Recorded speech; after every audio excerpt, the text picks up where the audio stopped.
선사 상국시대 체육, 고려시대, 조선시대, 개화기, 일제강점기, 광복이후.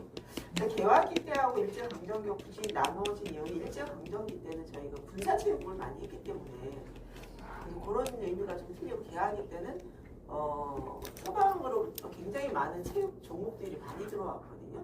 YMCA를 통해서 들어왔고 선교사분들이 들어와서 학교 세우면서 학교 체육도 굉장히 그때부터는 부흥이 일어나서 저희가 알지 못했던 체육 종목들이 많이 들어왔어요.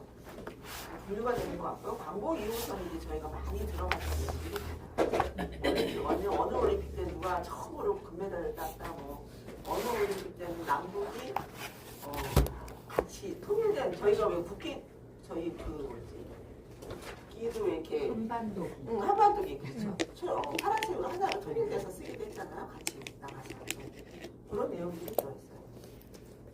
넘기시면 체육사 의미가 있습니다. 여기 부분에서는 문제에서 뭐가 많이 나오냐면 체육사는 현재 미래만 있는 게 아니라 과거 내용이 들어있거든요. 그래서 그게 좀 포인트예요. 과거가 포함된다라는 게 문제의 그 보기 중에서 그 말이 많이 들어가요. 거기에 참고자들이 많이 있거든요. 체육사 정의에서 문제가 24년대에 나온 걸로 되어 있는데요. 거기에 과거사가 들어갔냐 안 들어갔냐 그 내용이 나와 있습니다. 그래서 들고 오면 사회적 시간적 변화에 따라 나타나는 인류 문화의 성격과 특성을 판단하고 스포츠와의 체육과의 관련성, 그러니까 스포츠와 체육사의 관련성, 이게 하위 문화거든요. 체육사가 상위 학문이면 한국 체육사는 하위 학문이에요. 그래서 체육과 스포츠와 관련성 탐구하는 학문이고, 인간이 수행해온 신체활동 역사, 이게 중요한 게 역사야. 역사, 예전 지금처럼 전통, 근대 이렇게 쭉 나오는 거 연구하시는 것처럼 역사를 연구했다는 게 중요한 거고요. 역사이면 인간 운동을 본질적으로 이해하기 위한 학문이다. 체육과 스포츠를 역사적 방법으로 그러므로 역사적 방법으로 연구하는 학문이다. 현재만 연구하는 게 아니다. 요거를 염두에 두시면 돼요. 의의가 있습니다. 이 보면 2번에 보면 동그라미 2번에 과거에 어떠한 사실이 있었는가를 탐구했다.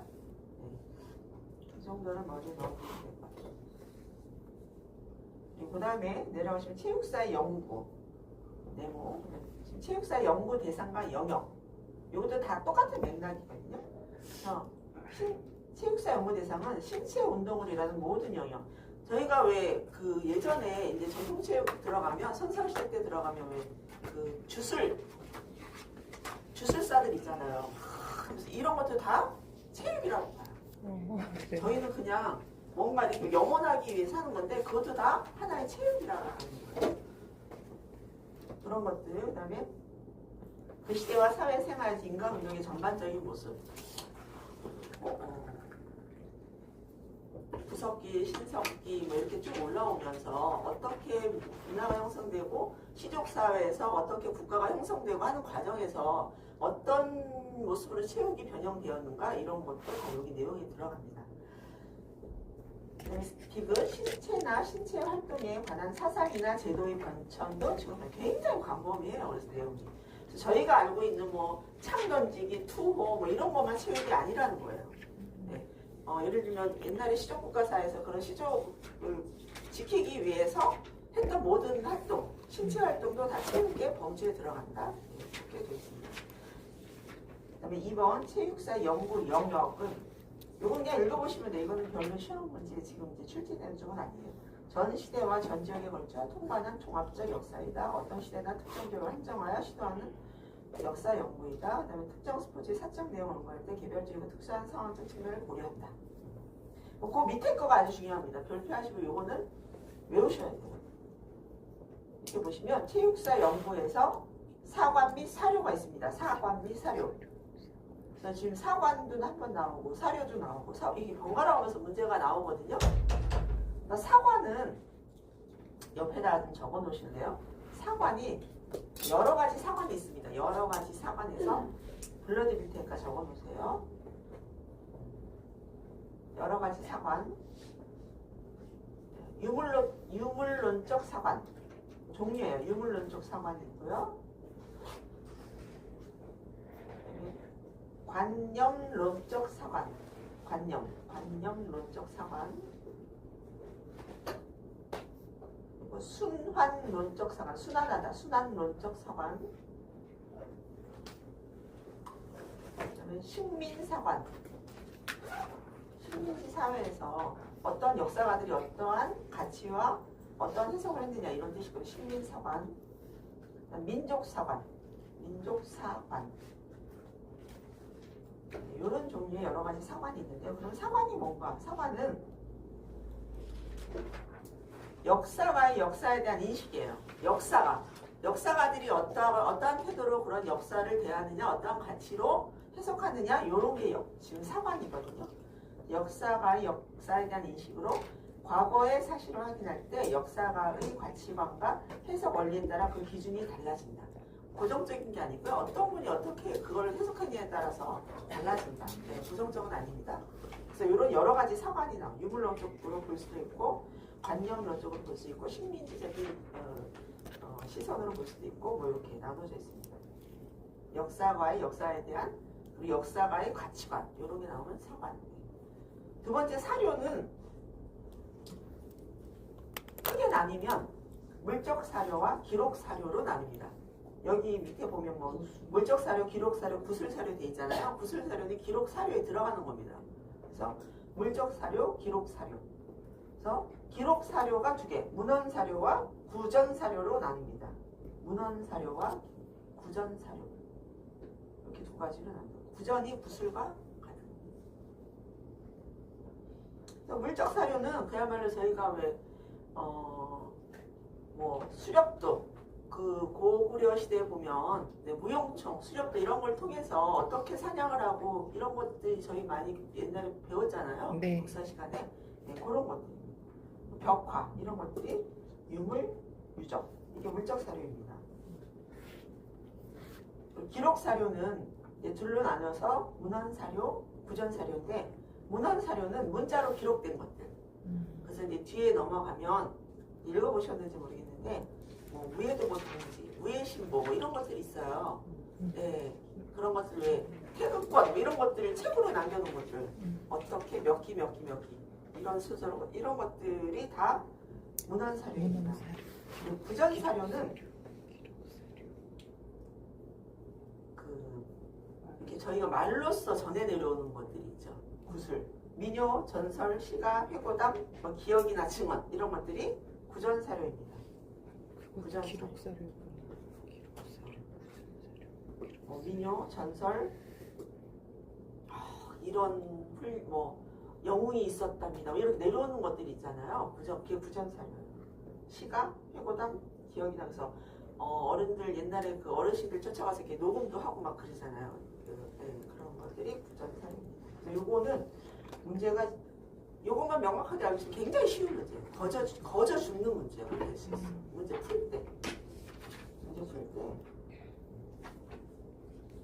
뒤에 넘겨보시면 2번 문제에 그런 게 나오죠. 요런 쉬워요. 이건 그대로 기억 분리만 잘해주시면 쉽습니다. 한번 보세요. 거기에서 체육사 연구의 사료에 관한 사료는 뭐가 있다 그랬죠? 금방? 사료는 문헌 사료. 그죠. 예, 문헌 사료, 기록 구전 구전 사료가 있다. 물적 사료는 물질적 인물가 있죠, 맞죠? 네, 기록 사료는 민요, 전설시가 맞죠. 네, 아니 구전 사료. 아 죄송합니다, 구전. 그 답이 뭐죠? 그러면 답이 리을도 맞잖아요. 전통적인 분류 방식에 따르면 물적 사료, 기록 사료로 구분된다. 그럼 답은 기억, 니은, 리을. 디귿만 빼고, 그죠? 그쵸. 네. 정신 바짝 차리고 체크하셔야 돼요. 넘어가면은요, 체육사 연구 방법을 한번 읽어보시고요. 근데 요건 이제 체육사의 시대 부분을 이제 해야 되는데, 체육사 시대 부분은 딱 중간에 뭐가 껴있냐면 가보경장 이렇게 해서요. 가보경장이 1894년 가보개혁 있잖아요. 그죠? 여기를 기준으로 나눠져 있어요. 여기 이전은 전통체육, 요 이후는 근대 체육 여기 딱 나눠져 있어요. 그 표 보셔도 되고 네. 나눠져 있어요. 가구 개혁을 기준으로. 저 전통 체육에는 여기가 선사시대부터 삼국시대 삼국 다음에 어디죠? 삼국 다음에 고려 네. 그다음에 조선 네. 여기는 개화기 뭐 이렇게 쭉쭉 나요. 개화기 뭐 민족 말살기 그 식민지 그다음에 전통 현대까지 쫙 다 연결돼요. 근데 그 이후에 여기 나눠서 보시면 전통 체육기에 보면 시대 구분이 돼 있죠. 원시 부족 사회, 상품이 통일신라, 고려, 조선까지가 전통 체육기. 약간 겹쳐지죠. 조선이 완전히 딱 끝나지 않았잖아요. 1894년 그죠? 저희가 고종, 순종까지 내려오잖아요. 어쨌든 예, 약간 겹쳐지긴 하지만 이렇게 나눠져 있습니다. 그리고 태동기, 융성기, 암흑기, 발전기는 근대 체육입니다. 거기서부터 강호경장, 근대학교. 근대학교는 들어보셨죠? 배제학당, 이화학당, 뭐 아펜셀러 막 들어보셨죠? 네, 그렇게 근대학교. 그다음에 1910년도에 한일병학 경찰국도 있었고, 그다음에 교수 용목은 학교 그 체육 종목 중에 이렇게 교수 용목이라는 기준이 정해져서 들어갔어요. 체육 과목이. 그리고 27년에는 경기단체, 굉장히 경기단체는 체육단체가 많이 결성이 됐어요. 그래서 우리 조선 저희 국민들이 만든 단체도 있었고요. 조선체육학회, 뭐 조선체육회는 일본에서 또 거기에 반대해서 일본에서 만든 단체도 있고 이런 것들이 뒤에 나와요. 그래서 그것도 구분을 좀 하셔야 돼요. 그리고 제2차 세계대전이 있으면서 이때 이제 그 식민지의 말살 정책이 아주 최고치에 달했죠. 그래서 저희 국민들을 다 끌고 갔죠. 일본 사람들이 무자비하게 끌고 갔죠. 막 이렇게 취업시켜 주겠다고 끌고 갔고 이런 식으로 끌고 가서 다 총알바지로 다 나갔잖아요. 네. 이럴 때 학교 내 체육은 군사체육으로 많이 변경이 됐습니다. 왜냐하면 하나라도 더 군사체육을 가리켜서 총알바지를 써야 되니까 데리고 나가서 그리고 45년 해방 여기까지가 근데 그 이후에 현대체육이 쭉 연결이 됩니다. 네, 그래서 그렇게 어렵진 않아요. 구분은.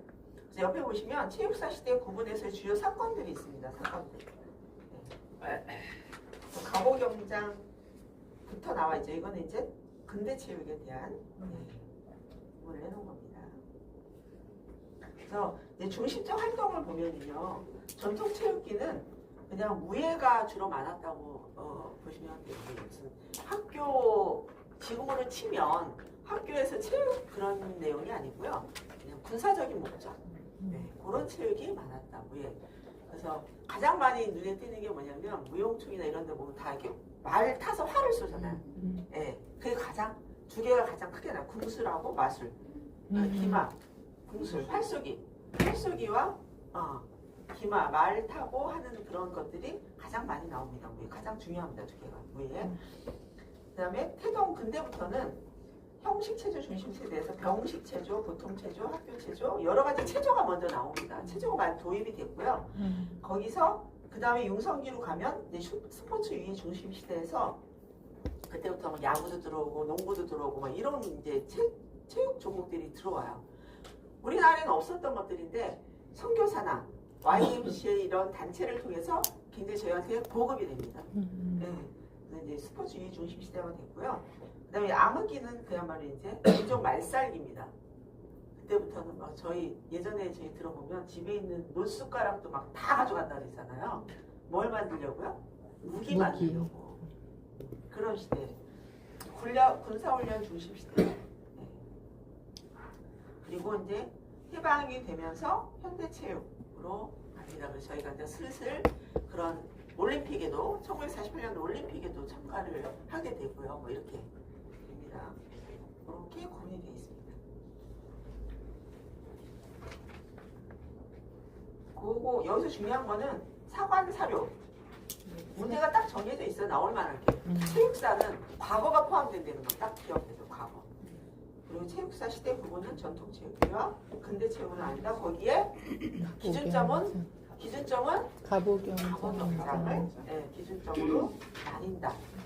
네, 그렇게 나뉜다. 그렇게 하시면 되고요.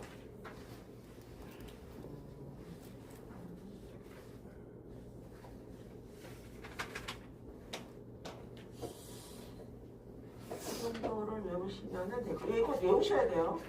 다시 한 번 말씀드리죠. 외우셔야 됩니다. 외울 거는 꼭 외우면서 넘어가셔야 됩니다. 외우셔야 돼요. 그리고 선사시대로 넘어가겠습니다. 2번 단원 2 가시면 선사 삼국시대 세개 나왔습니다. 선사시대.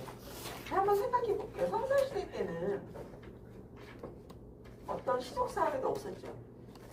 그냥 동굴에서 생활하면서 그냥 먹고 살기 위해서. 제가 어제 이거 보면서 지난번에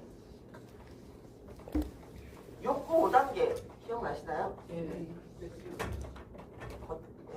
누가 하셨죠?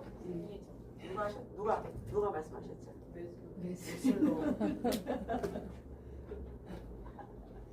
이게 욕구 5단계 있었잖아요. 이게 딱 거의 맞는 것 같아요. 제가 어제 생각할 때. 이게 뭐예요? 1단계가? 크게 얘기하셔야 돼요. 생리적 욕구. 생존의 욕구. 생존의 욕구. 생존. 그다음에 뭐예요? 안. 그다음에 생안사. 그죠? 네. 그다음에 자잖아요. 기억 안 나세요? 이게 생리적 욕구, 생존의 욕구예요. 내가 아주 가장 기본적인 욕구. 먹고, 자고, 뭐 이런 욕구. 네. 이게 충족이 되면, 안전의 욕구. 그 다음에 이게 충족이 되면, 사회적 욕구가 생겨서 인간관계 뭐 이런 것들이 욕구가 생겨요. 그죠? 그 다음에, 그러고 하다 보니까 그 조직 내에서 내가 뭘 받고 싶어요? 사람들한테 이제 존경을 받고 싶잖아요. 나는 이들보다 조금 낫네. 그래서 이들이 나를 좀 인정받고 싶네. 맨 마지막에 그걸 넘어서서 이제 스스로 자아실현을 가는 거잖아요. 이 생존의 욕구가 이거예요. 희족사회. 죽지 않아야 되잖아요. 먹긴 먹어야 되잖아. 굶어 죽지 않으려면. 네. 그렇게 하려다 보니까 뭘 했어, 저희가? 마제석기, 무슨 석기, 타제석기 하면서 뭔가를 채취하거나 수렵하거나 잡아야 내 배를 불릴 거 아니에요. 그죠?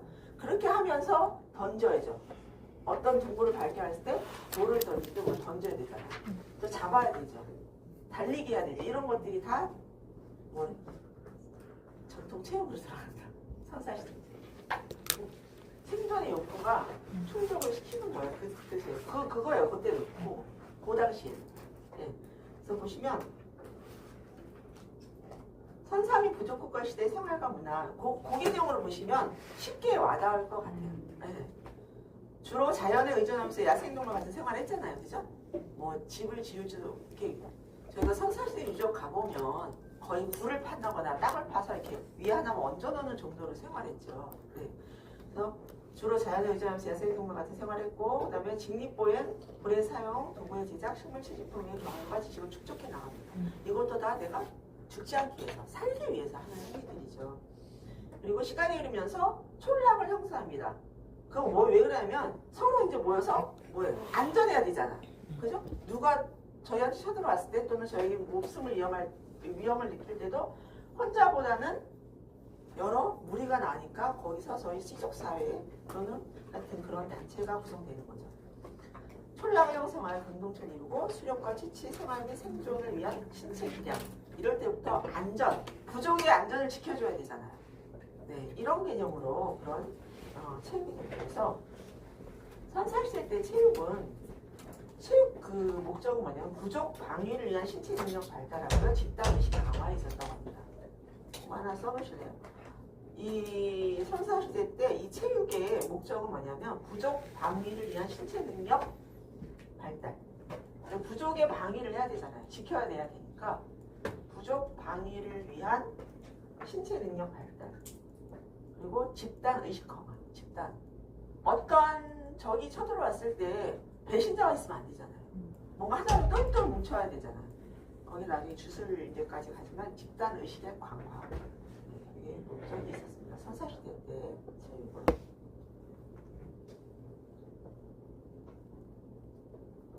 선사시대 체육. 여기서 이제 나오는 게 뭐냐면 이제 도구를 사용하면서 궁술이 이때부터 나옵니다. 궁술. 궁술이 뭐죠? 궁술.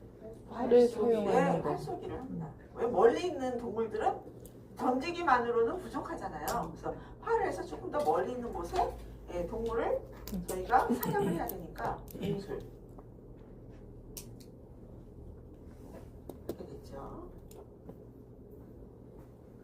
굳이 나누자면 저희가 이제 계속해서 뭐가 나오냐면 무예라는 말이 많이 나오거든요. 계속 삼국시대 무예가 있었고요. 그다음에 스포츠적인 측면으로 보면 놀이라는 게 있었습니다. 놀이 스포츠적인 측면. 그리고 이제 춤이 나옵니다. 춤이 나오는데 춤은 어떨 때 춤을 췄냐면 저희가 이제 여러 가지 영화나 드라마 이런 것들을 볼 때 보면 의식할 때 그죠? 제천 행사 꼭 춤이 들어가죠. 뭔가 이렇게 그런 의식이나 제천 행사 때 춤을 췄습니다. 이런 것도 다 선사시대 때의 체육의 한 부분이라고 보고 있습니다.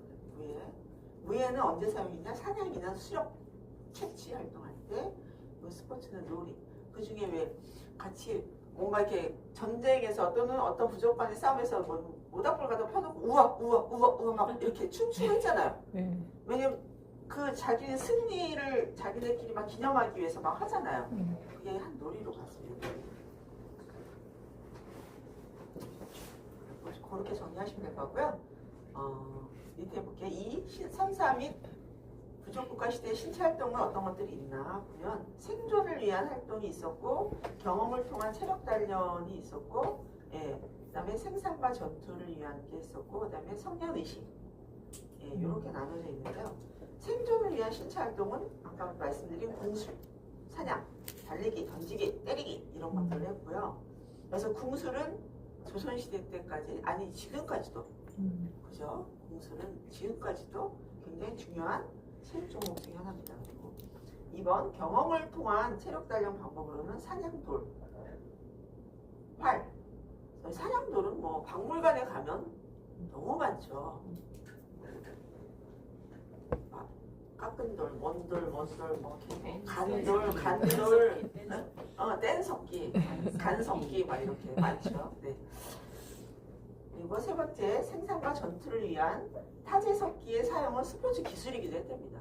기술. 그때부터 이렇게 해서 던지면 얘가 치명적인 상을 입겠다 이렇게 이런 식으로 스포츠 기술이 됐고 생존을 위한 신체 활동이 놀이 및 유의 수단이 되기도 했다. 성년의식 나오죠. 성년의식은 그 밑에 딱 보시면 별표 하시고 보셔야 됩니다. 성년의식 되어 있습니다. 점프업 위에 바로 밑에 박스에 원시 사회에서 일정한 연령에 도달한 소년 혹은 소녀에게 사회 일원으로서 필요한 규범 가치 부족의 역사 생활에 필요한 기술과 지식 등을 가르치고 성인이 됨을 축하하기 위해서 행하던 의식이다. 이게 어디에 나와 있냐면 삼국지의 위지동리전이라는 곳에 여기 적어놓으세요. 삼국지의 위지동리전이라는 곳에 이 성년의식이 나와요. 이것도 체육의 한 범주로 저희가 고대 선사시대 체육의 한 범주로 보는데 이게 시험 문제 잘 나와요. 성년의식이 있었다. 어디에 나와 있느냐? 삼국지의 위지동리전이라고 해요. 위지동리전. 적어주시죠. 위지동리전. 이런 성년의식을 통해서도 신체 활동이 있었다. 기록이죠. 이거는 시험 문제 너무 자주 나와서 보셔야 돼요. 삼국지 위지동리전. 그래서 이제 다시 본문으로 위로 가보시면 성년의식과 주술의 신체 문화도 있죠. 부족의 신화를 계승하기 위해서 춤을 익힌다. 어떤 전통적인 그 주술사들도 이어져 내려오는 춤이 있죠. 그래서 어느 영화였나요? 거기 뭐죠? 어디에 있었지? 기억이 안 나. 그 춤을 뭐 익혀야만 뭐 또 그 특별한 사람이 그걸 또 이어받잖아. 아무나 그걸 못 이어받아요. 뭔가 지정이 되고 얘는 이렇게 태어난 애다. 그 사람만 그 춤을 해야 효력이 나타나는 그런 또 춤들. 약간 좀 판타지적인. 뭐지? 제목이 생각 안 나요.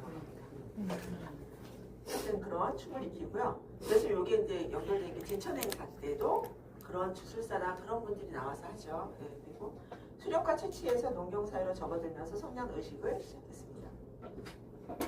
자, 2번 가로 2번 하시면 부족국가 시대의 신체 활동이 있습니다. 부족국가 드디어 이제 부족국가 시대가 됐습니다. 선사시대에서 부족국가 시대에는 농경사회 발달이 이루어지면서 생산기술과 전투기술이 분화됐습니다. 그 이전에는 어떠한 농경사회가 아니기 때문에 그냥 주변에 있는 수렵, 채취, 물고기를 잡거나 동물을 잡거나 이렇게 해서 생존을 이어갔는데 이때부터는 부족국가 형성되면서 이렇게 울타리가 생겼죠. 울타리가. 네. 여기는 어느 울타리가 생기면서 안전도 해야 되고 그 내에서 농사도 짓기 시작하는. 그래서 저희가 기억은 잘 안 나요. 제가 천자 저걸 좀 배웠는데 가서 우물정자 이렇게 보면 이게 다 사람들이 살던 그 마을의 모양을 따서 이게 우물정자를 만들었다는 거거든요. 중간에 우물을 트고 이렇게. 우물주의를. 옛날에 한교 가서 좀 잠깐 배웠어요. 한교 갔는데 그 한문 하나하나 글자도 다 뜻이 있는데 이렇게. 그래서 우물정자가 나온 거라고 해요. 그 당시에. 네.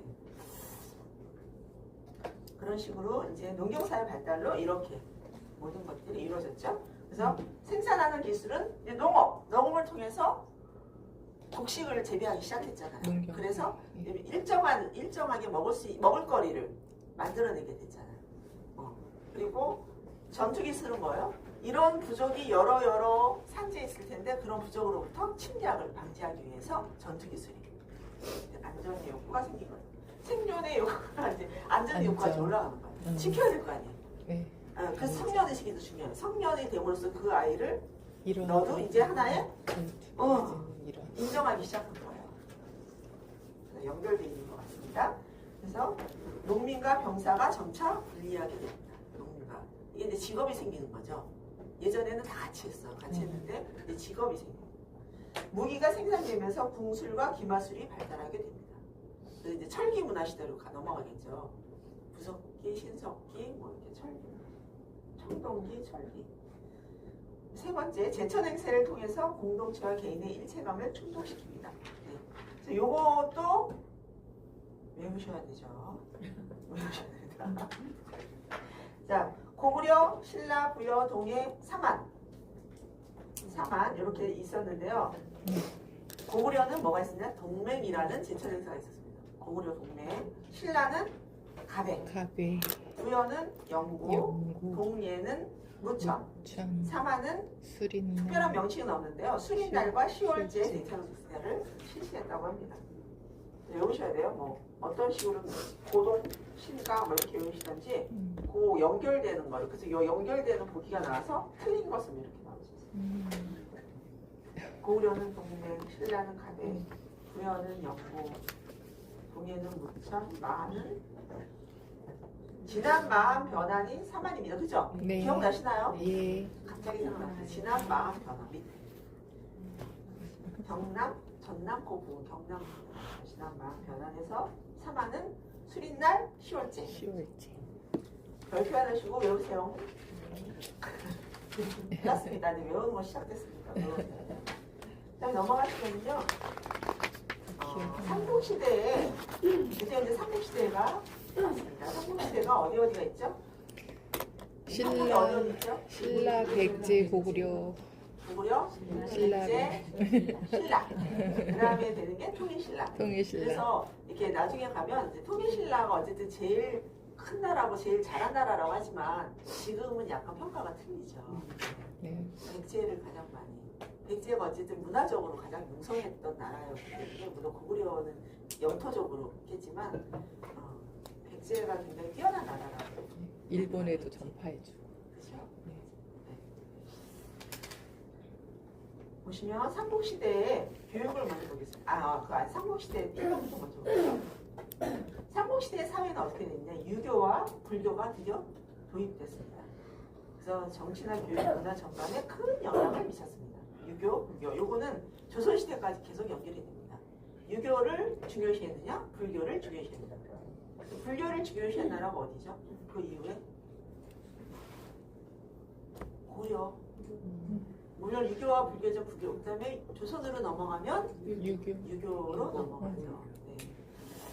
여기는 유교와 불교가 도입되었습니다. 그래서 불교는 삼국시대의 사회문화 교육 전반에 큰 영향을 미쳤습니다. 특히 이제 통일신라 보면은 뭐 나오죠. 이렇게 했는데 뭐 하얀 피가 나오고. 그다음에 3번 한자와 유교가 문자생활과 교육활동의 주요 수단이 되었습니다. 그다음에 그 밑에 삼국시대 교육이요. 교육을 정리를 하셔야 되는데 왜냐하면 교육하면서 무예교육이 같이 들어가기 때문에 그렇거든요. 고구려. 그다음에 백제는 사실은 백제는 그렇게 중요치 않게 나왔죠. 백제는 그렇게 중요치 않게 나왔고요. 신라. 백제는 뭐 박사. 신라. 백제도 있지만 그다음에 고려. 아니 그냥 한번 보셔요. 고려, 조선. 이렇게 있는데 지금 우리나라도 지금 현재 우리 상황도 공립이냐 사립이냐 교육이 그죠? 공립에서 했느냐 사립에서 했느냐 이렇게 나뉘잖아요. 그리고 중앙정부 서울에서 했느냐 저희 현재로 따지면 서울에서 교육을 하느냐 지방에서 하느냐 이렇게 좀 분류가 돼요. 그래서 뭐 인서울. 네, 뭔가 좀 더 이렇게 생각하잖아요. 그래서 고구려 때는 그런 개념은 아니에요. 얘부터 좀 나눠지긴 하는데 그게 공립이냐 부가 나라에서 주관한 거냐 아니면 사학으로 존재했던 거냐에 따라 틀린데 고구려 때는 태학이라는 게 있었어. 태학은 국가에서 한 거예요. 중앙 국가에서 태학. 그다음에 경당. 네. 이게 국가에서 했느냐 국가. 근데 국가에서도 귀족을 대상으로 했느냐 서민을 대상으로 이렇게 나눠져요. 근데 그냥 나눠보자면 그냥 이렇게 그냥 한번 들으셔요. 경당은 평민이야. 평민을 했느냐. 경당 평민입니다. 태학은 누굴 했다? 귀족. 국가에서 했는데 얘는 귀족을 상대로 한 귀족. 태학은. 네, 태학. 그리고 신라는 굳이 나누면 얘는 화랑도라는 게 있어서 화랑도. 이것도 왜 진골, 성골 이런 자녀를 대상으로 했잖아요. 그래서 귀족을 대상으로 귀족. 화랑도. 네. 그리고 화랑도는 아니지만 국학이라는 게 같이 있었습니다. 국학이라는 게 있었습니다. 귀족자제. 나 백제는 얘네랑은 좀 틀려서 그냥 박사라는 왕인 박사 들어보셨나요? 왕인 박사 저기 강진에 가면 영암에 가면 왕인 박사 굉장히 행사도 크고요. 거기서 일본으로 굉장히 문화를 많이 전달해줬기 때문에 왕인 박사 있거든요. 그런 식으로 박사라는 제도가 있어서 요거라는 개념이 좀 틀리게 가요. 국가에서 했느냐 이게 아니고요. 여기는 박사 제도가 있는데 뭐 모시 박사 이름 따지면 모시 박사가 있고 뭐 의 박사, 역 박사 뭐 이런 것들이 있어요. 오경 박사 이런 것들은 뭐 이게 시경에 능통하신 박사들. 의 박사 의학, 역학은 천문학 이런 것들. 그다음에 오경은 주역 뭐 있죠. 오경이 있어요. 오경은 제가 이따 불러드릴게요. 시경이 아니고 뭐 주역 뭐 여러 가지 5가지 있어요. 그리고 고려 시대에 넘어오면 고려 시대 때는 뭐가 국자관이 있어서 너무 이게 건조하면 눈이 너무 피곤했어요. 바닥에 국자감이 있었어. 국자감.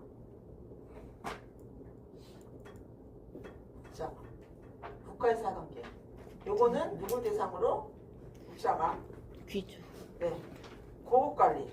귀족을 대상으로 했다고. 귀족. 얘도. 국자감이 있었고요.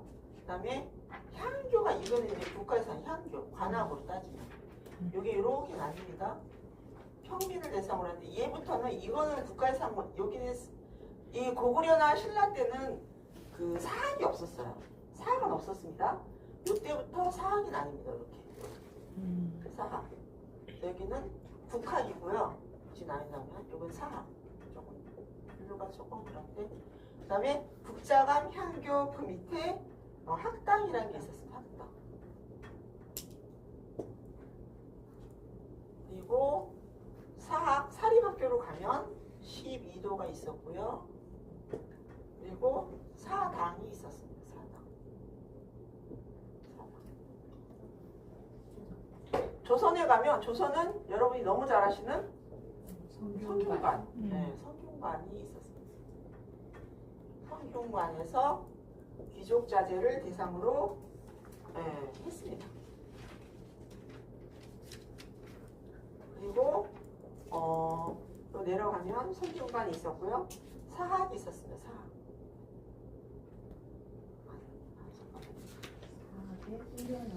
사학이 있었고 향교가 있었고요. 그다음에 사립학교로 가면 서원서당이 있었고요. 그다음에 여기 이제 하나가 더 들어가는데 서원은 저희 많이 알죠. 도산서원 무슨 서원 서원서당 서당이 있었고요. 여기에 이제 드디어 조선시대 때는 무예가 있어요. 훈련원이라는 무예를 가르치는 게 따로 기관이 있었어요. 무예 훈련원. 네. 그거는 다음에 따로 느껴요. 요거는 이제 요 개념만 좀 넣어 놓으시면 나중에 문제 나올 때 약간 이렇게 정리 좀 되실 것 같아요.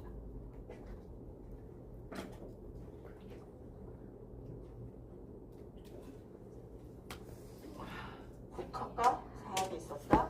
고려와 조선시대. 그러나 고구려나 신라 때는 사학이란 게 없었습니다. 없었고 그냥 이렇게 태학과 경당, 화랑도 있었다.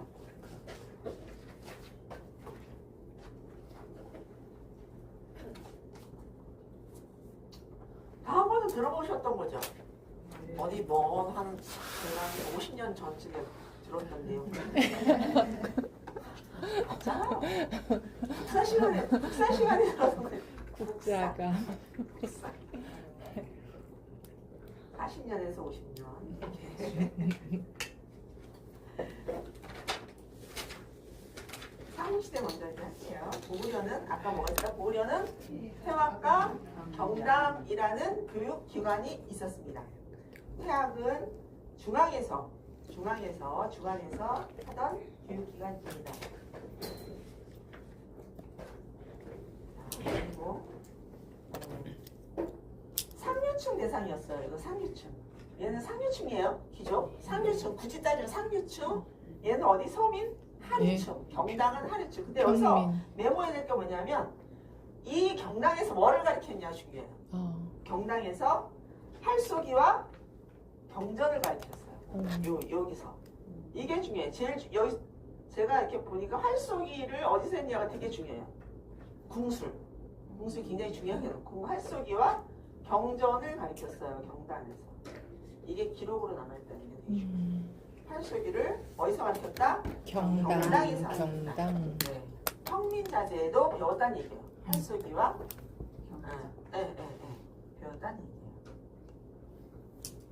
옆에 부당서라는 그 중국 당나라에서 편찬한 정사로 거기에 기록이 있다는 얘기예요. 그런 활쏘기 기록이. 가르쳤다. 아까 그 성년의식이 어디 있었다 그랬죠? 그 선사시대 때 성년의식이 삼국지 위지동 이전에 실려 있었다, 그죠? 예. 네, 그것처럼 우리나라 책은 아니지만 중국 당나라의 그런 서적에 보면 부당서라는 서적에 보면 경당이 고구려 사회에서 죄송합니다. 고구려 사회에서 독서를 즐기는 풍습과 함께 청소년 교육기관인 경당에서 독서와 궁술 등 문물을 함께 교육하였다. 저희는 체육사를 공부하니까 이게 중요합니다. 궁술 가르쳤다. 기록으로 남아있습니다. 그리고 백제는 이런 기관은 별로 남아있지 않은 것 같고요. 박사라는 제도가 있어서 교육 담당을 했답니다. 교육 담당. 그래서 모시 박사는 뭐를 가르쳤나? 모시 박사는 시경에 능통하신 분들. 시경. 시경에 능통하신 분들을 모시 박사라고 했고, 그리고 의 박사는 의술. 역 박사는 음양, 천문학. 음양, 오향, 오행 이런 거 하잖아요. 팔괘 막 이런 거 막 나오잖아요. 네. 그래서 천문학. 오경 박사는 주역, 시경, 서경, 예기, 춘추. 주역 이거 다 들어보셨죠? 네. 주역, 시경, 서경, 예기, 춘추. 되게 능통하신 분들이에요. 네, 그렇게 교육에 담당하셨던 분들이 있고, 그다음에 신라 시대로 가면 이게 이제 화랑도 별표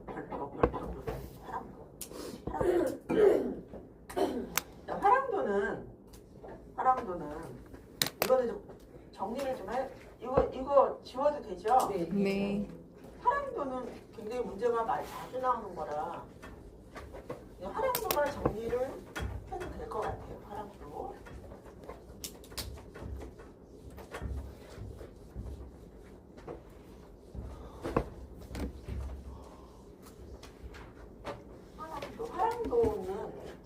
화랑도는 일단은 다른 말로 불리기도 합니다.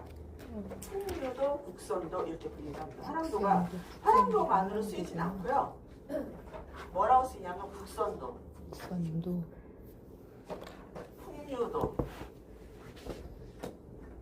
그다음에 원화도라고 불리기도 했던 거 원화도. 근데 저희가 알고 있는 건 그냥 화랑도를 많이 알고 있죠.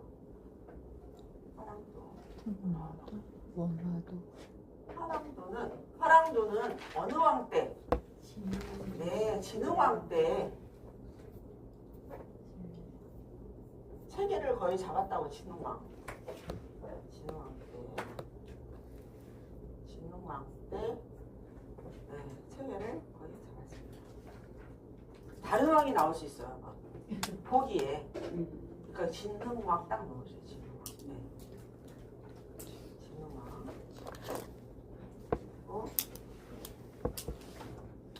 여기는 화랑도는 그 신라시대 청소년으로 조직된 단체예요.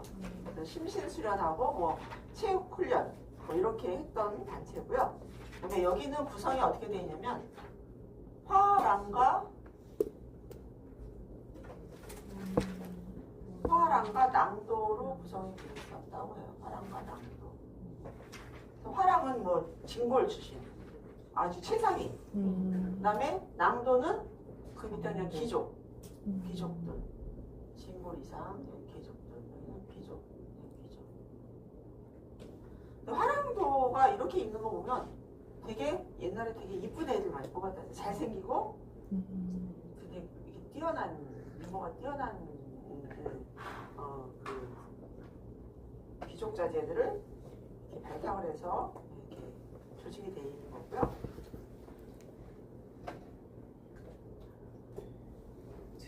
그리고 여기서의 그 정신이 있어요. 어떤 정신이 있냐면 화랑도는 계율이 있었어요. 계율. 세수오계라는 계율을 따랐습니다. 계율이 있었는데요. 계율이 뭐냐면 이 계율은 누구가 주장했던 계율이냐? 원광법사라는 분이 주장했던 계율입니다. 원광법사. 이것도 외워두셔야 돼요. 원광법사 규율. 원광법사가 하셨던 규율이에요. 원광법사. 요걸 따랐습니다. 자, 책에도 나와 있죠? 네. 뭐가 있습니까? 사군이충, 사친이효, 교우이신, 살생유태, 임전무태. 여기 보시면 내가 뭐 실컷 보면 잘 모르는데 딱 나뉘죠. 내용이 좀. 요거와 요렇게 나뉩니다. 그래서 요거는 약간 굳이 따지자면 불교적인 덕목이 들어가 있는 부분이라고요. 불교. 못 죽이게 하잖아요. 그죠? 지나가던 개미도 못 밟게 하는 생명체를. 여기는 유교적인 덕목이 들어가 있는 5개 중에 굳이 나누자면 5가지 계열입니다. 이럴 때 문제가 헷갈리게 여기 딱 나와 있죠. 거기 박스 보면 신라 진평왕 때 승려 원광 이게 나오잖아요. 네. 그래서 아까 여기 진흥왕 때 화랑도가 어쨌든 체계적으로 딱 잡혔다고 하는데 이게 네. 진평왕 이렇게 나올 수 있어요. 네. 보기가. 아 진짜 그렇게 나와요. 그러니까 너무- 공을 애매하게 놓으면 너무 세심하게. 그걸 틀리는 거예요. 저희는 문제를 맞춰야 되니까. 아이고 가슴아. 이렇게 계율 5가지가 있었고요. 그다음에 이들이 나가서 뭐 훈련을 했을 거 아니에요. 계율 속에서만 있지 않았을 거 아니에요. 나가서 뭐 들에 나가든 산에 나가든 그렇게 했던 훈련 이름들이 있습니다. 이름들이 여기 여러 가지 이렇게 여기저기 흩어져 있는데 모으자면 입산 수행을 했습니다. 입산 수행. 주로 산에 가서 많이 수행을 했습니다. 입산 수행. 입산 수행을 했고요. 그다음 또 뭐가 있어요? 편력. 입산 수행 편력. 그다음에 있는 게 주행천하.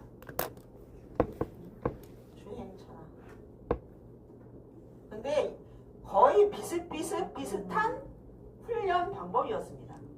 명산을 찾아다니면서 명산을 두루 돌아다니면서 하기도 했고 또는 뭐 거기 가서 야외 활동을 하면서 뭐 신체 단련을 했고 다 비슷비슷한 겁니다. 네. 입산 수행, 편력, 주행천하 이렇게 3가지로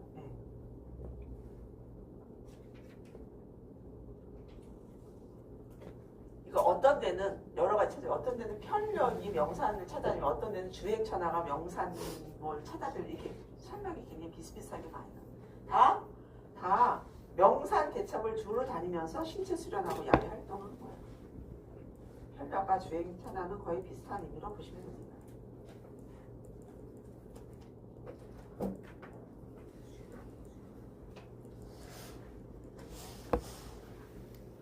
정리를 하시면서 외워두시면 돼요. 이렇게. 그리고 또 이제 그 화랑도에서 할 때 체육 사상이 있었어요.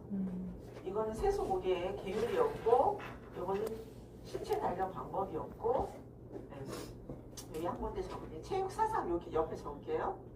체육 사상 어떠한 사상을 가지고 단련을 훈련을 했나. 그러면 어디 있냐면 이건 제가 안 적을게요. 옆에 박스 219페이지 보면 화랑도의 체육 사상이 있습니다. 네. 4가지. 신체 미 숭배 사상.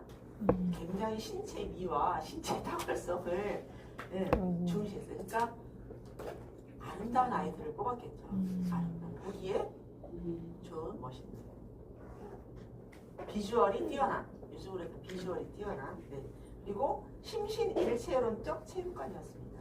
신체 활동을 통해서 이렇게 그다음에 군사주의 체육. 왜냐하면 이거는 나라를 지키기 위한 조직이었기 때문에 불국토 사상. 불국토 사상은 요거는 좀 알아주세요. 목숨을 바쳐서라도 부처의 나라인 국토, 신라를 지켜내야 한다는 사상이다. 그래서 불교와 편력 활동이 연계됩니다. 불교 사상.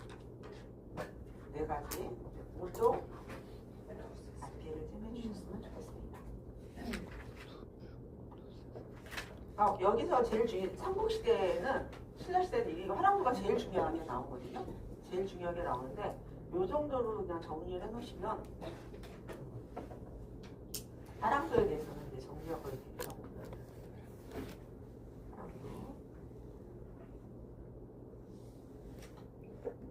거기서 이제 뒤에 뭐 삼국시대 체육사상 그 박스 화랑도 체육사상 바로 위에 딱 보시면 삼국시대 체육사상에서 나오잖아요. 거기 보면 화랑도의 체육은 광명정대 사상을 기초로 했다. 이 정도만 더 알아두시면 광명정대. 자, 그 다음에 삼국시대 체육을 알아보겠습니다. 체육. 여기서는 나눠놨죠. 무예와 뭐로 나뉘었습니까? 무예와 민속 스포츠 오락으로 나뉘어져 있습니다. 민속 스포츠 오락. 근데 앞으로 쭉 계속 나올 건데요. 그 귀족 스포츠냐, 이게 귀족 스포츠냐, 평민 스포츠냐가 이렇게 나눠져 있어요. 근데 거의 삼국시대, 신라, 통일신라, 고구려, 조선이 귀족 스포츠는 거의 같습니다. 똑같습니다. 그래서 귀족들은 평민보다 뭐가 많았어요? 뭐가 많았을까요? 일단은 재산이 많았겠죠. 그리고 뭐가 시간도 많았어요. 시간. 예. 그리고 그래서 비싼 도구를 이용해서 뭔가를 심신단련을 할 수가 있었겠죠. 네. 제일 첫 번째 하는 게 뭐냐면, 그래서 나오는 게 뭐냐면, 그 뒤에 페이지 넘어가셔도 계속 기존 스포츠 이렇게 나옵니다. 격구, 방응, 투 이게 세 가지가 또 거의 비슷합니다. 말을 타고 뭔가를 한다는 거는 재산적인 능력이 돼야 되는 거죠. 네. 네. 이게 기마술입니다. 삼국시대에서는 건 기마술이라고 했고요. 네.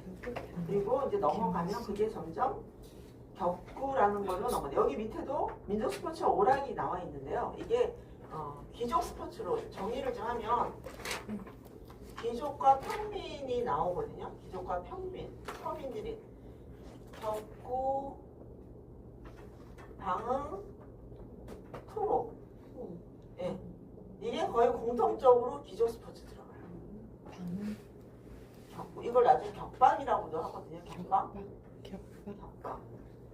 격구, 방응, 투호는 어디서, 귀족은 주로 어디서 했을까요? 궁 안에서.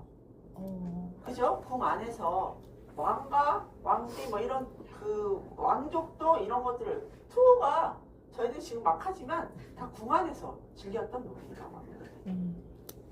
그 외에 나와 있는 것들은 굉장히 많이 있습니다. 그 외에 윷놀이도 있고 널뛰기도 있고 그네뛰기도 있고 또 뭐 수박이라고 이렇게 손 부딪히는 거 돌팔매질에서 석전이라는 거 그런 것들은 다 이렇게 굳이 나누자면 이렇게. 그러니까 요거 세 개는 꼭 외워두셔야 돼요.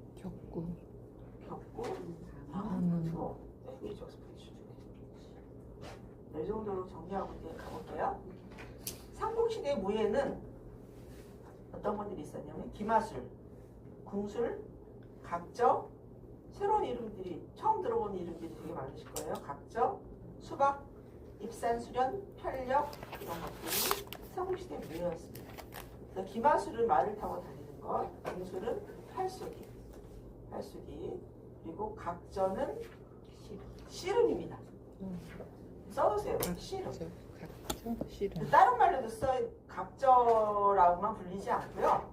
유사한 말이 있습니다. 강력, 각희, 삼박, 진교. 각저. 이거는 씨름입니다. 씨름. 수박은 주로 손을 써서 이렇게 하는 거예요. 수박. 나중에 수박키라고도 불리는데 수박. 이거는 태권도와도 비슷한 거라고 합니다. 태권도. 수박키. 이거 때문에 수박키 때문에 나중에 무신정변입니다.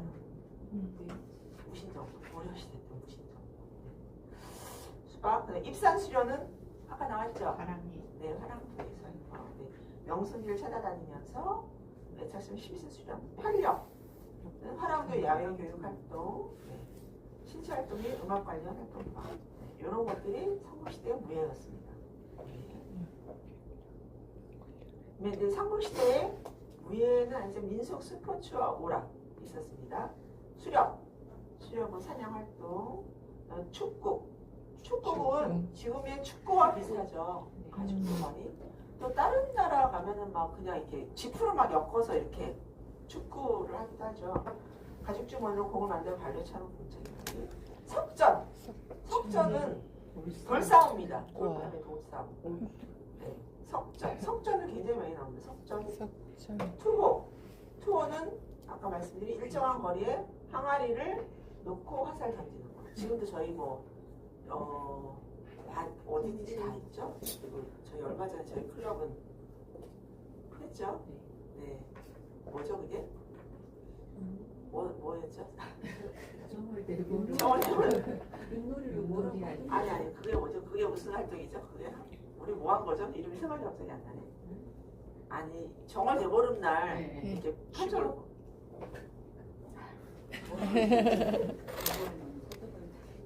하여튼 그런 거 할 때 투어도 했고 윷놀이도 하고 제기차기도 하고. 민속놀이 뭐요? 아니 남자 죽었나? 행사 이름이 뭐였죠? 행사 이름 생각해 봐. 몰라. 그래서 투어. 뭐였든 사는 인간적이죠, 아주. 경고는 척사. 척사대회, 척사대회. 척사대회. 역시 관리자. 그게 예전부터 내려오는 거예요. 전통 놀이에요. 그게 저기죠. 전통 놀이. 척사대회. 이름이 너무 어려워요. 척사대회. 척사대회. 아, 그다음에 5번 격구는 말을 타고 달리거나 뛰어다니면서 막대기로 공을 쳐서 승부를. 네, 이거는 폴로와 비슷합니다. 폴로. 폴로. 네. 이게 뭐 기격구, 보격구가 있다 그래요. 기격구는 말 타고, 보격구는 뭐 이렇게 뛰어다니면서 하는 게 보격구. 네, 격구 두 가지가 있다. 폴로와 이 사람이 적어놓으십시오. 폴로. 지금 15번까지 나옵니다. 15번. 이거 다 외우셔야 돼요. 근데. 어떻게 하면 좋습니까? 외우셔야 됩니다. 방응은 매사냥. 아, 네, 매사냥. 네네. 마상제는 달리는 말 위에서 여러 가지. 아, 저희가 예전에 민속촌이나 이런 데 가면 말 타고 굉장히 기교를 많이 부리시잖아요. 위에서 막 이렇게, 네, 이렇게 마상제. 마상. 저포는 윷놀이와 비슷합니다. 육가락 같이 해서 만든 5개의 나무를 던져 승부를 다투는 놀이입니다. 저포. 이거가 윷놀이, 딱 윷놀이라고 하진 않습니다만 저포. 윷놀이가 밑에 나와 있습니다. 네. 사희라는 게 있습니다. 사희. 14번에 나온 사희. 사희가 윷놀이를 말한다고. 사희. 저포는 윷놀이와 비슷한. 육가락에 달린 것보다 저포. 비슷한 놀이. 네. 그리고 악사. 이건 주사위. 주사위 놀이. 악사. 네. 주사위를 던져서 그 수만큼 말을 이동시키는 거. 그리고 농주는 여러 개의 구슬을 기술적으로 올렸다 받았다 하는 놀이. 풍년은 연날리기입니다. 바람을 이용해서 하는 연날리기. 중마는 대나무를 휘어 가랑이에 넣고 달리는 놀이. 그다음에 도파니는 널뛰기입니다. 널뛰기. 그래서 다른 게 있습니다. 추파니도 적어놓으십시오. 추파니라고 합니다. 추판히, 도파니, 추파니 다 똑같은 얘기입니다. 추파니 이게 널뛰기. 사희는 윷놀이.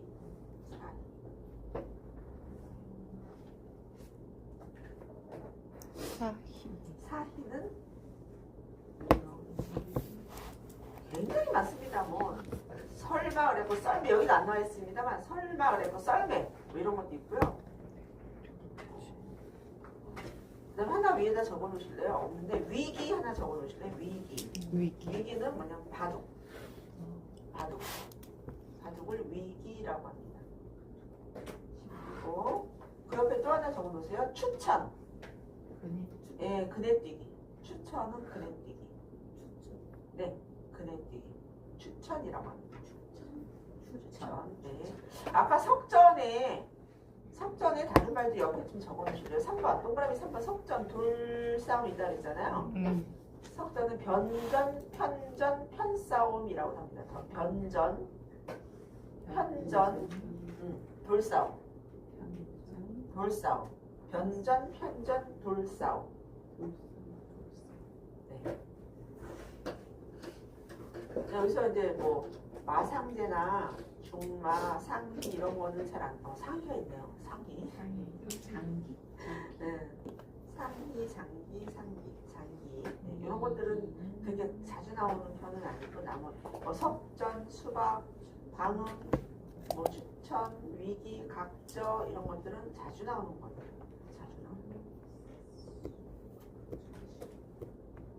근데 이게 계속 넘어가면서 똑같은 말로 쓰여요. 고려시대, 조선시대. 비슷한 말로 쓰여요.